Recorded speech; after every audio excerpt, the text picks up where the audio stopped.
यदि हम गुरुदेवों की आज्ञा में रहें तो माया नाम की कोई वस्तु ही नहीं है, माया नाम की कोई सामर्थ्य नहीं, शक्ति ही नहीं है ही नहीं। उसकी दृष्टि में साक्षात प्रभु प्रकाशित हो जाते हैं। गुरु प्रसन्न साहिब अनुकूला, मिटी सकल कल्पित भयसूला। और जहां गुरु अपराध बना वहीं जलन शुरू हो जाती है। हमारे सदगुरुदेव भगवान यमुना जी के तट पर झोपड़ी रखे हुए विराजमान थे एक समय, तो हमारे साथ एक संत गए हुए थे। उन्होंने गुरुदेव भगवान से एकांतिक समय था, पूछा कि भगवान हमारे हृदय में काम वेदना बहुत प्रकट होती है, क्या करूं? मधुकरी मांग के पाता हूँ, सब्जी बाजार से मांग के लाता हूँ, फिर अमनिया करके उसे श्री जी को अर्पित करके पाता हूँ। तो परम विरक्त भाव से रोटी मांगना और सब्जी मांग के पाना और एकांत क्षेत्र में रहना, फिर भी हमारे हृदय में विकार प्रकट होता, क्या कर? वही हम बैठे थे, वही हम थे। सीधे गुरुदेव भगवान का एक ही शब्द निकला कि आपसे कहीं गुरु आज्ञा का उल्लंघन हो रहा है। जब आहार आपका ठीक है तो आपसे कहीं गुरु आज्ञा का उल्लंघन, कहीं दोष दृष्टि बनी क्या गुरुदेव में, कहीं आज्ञा का उल्लंघन हुआ क्या? बोले ऐसा तो नहीं हुआ। बोले यमुना के तट पर बैठे हुए एकांत में आप चिंतन करो, कहीं दोष दृष्टि तो नहीं, कहीं बना तो नहीं कुछ। थोड़ी देर में बोले हाँ, हमारे मन में गुरु जी के प्रति ये भाव आया। बोले तो जाओ, अभी जाओ, अभी इसी क्षण वृंदावन में विराजमान गुरुदेव भगवान, अभी जाओ और बोलो जाके उनको प्रणाम करके कि आपके प्रति हमारे हृदय में बात आई, अब आप चाहे हमें दंड दो या आप हमें क्षमा कर दो। जाओ अभी बोलो जाके उनसे बताओ, और जहां वो बात क्षमा कर देंगे तुम्हारे हृदय का वो जो दूषित भाव शांत हो जाएगा। गुरु कृपा हो और पतित हो जाए ऐसा हो ही नहीं सकता। गुरु कृपा तो मोक्ष पद में प्रतिष्ठित करती है, मोक्ष मूलम गुरु कृपा। इसलिए अगर पतन से बचना है तो शास्त्र और सदगुरुदेव की आज्ञा की सीमा के अंतर्गत हो जाओ।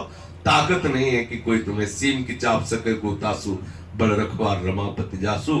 करो सदा तिनके रखवारी, जिम बालक राखे मातारी। स्वयं प्रभु कहते हैं, और प्रभु ही तो गुरु रूप में विराजमान है। बंदो गुरुपद कंज कृपा सिंधु नर रूप हरि। जहां जो भी साधक क्लेशित होगा, चाहे हम हो चाहे आप हो, जहां भी आपको क्लेश होगा, जहां भी आप पतन के सीढ़ी पर खड़े होंगे, तो आप देख लो आज्ञा उल्लंघन कर रहे हो। शास्त्र और गुरुदेव की आज्ञा के विपरीत आपका चिंतन, विपरीत आचरण, विपरीत आहार, विपरीत संग, तो आपको गिरना पड़ेगा, गिरना पड़ेगा। अगर आप गुरु आज्ञा में चले तो सीम की चाप सके कोतासु। कौन उसकी सीमा का स्पर्श कर सकता है? जे गुरुपद अंबुज अनुरागी, ते लोकों वेदों बड़भागी। जे गुरु चरण रेम सिर धरई, ते जन विभो सकल बस करे। कोई ऐसी सामर्थ्य नहीं कि उसे गिरा सके। गुरुदेव और संत और भगवंत ये सब एक ही बात। भक्ति भक्त भगवंत गुरु चतुर नाम बपुए। आज्ञा के अंतर्गत रहो, माया स्पर्श नहीं कर सकती। जरा सी अपनी बुद्धि लगाई और ये भाव आया कि हम कुछ जानते हैं या हम में कुछ है, तो इतना और आनंद खगराया और हरि प्रेरित व्यापी देह माया। और माया वो शक्ति भगवान की है कि ज्ञानी नाम अपचेतांश देवी भगवती ही सा, बलादा कृष्ण मुहाय महामाया प्रेक्षति। बड़े बड़े ज्ञानियों के भी चित्त का अपहरण करके बलात् भगवत विस्मरण करा दे, उसका नाम माया।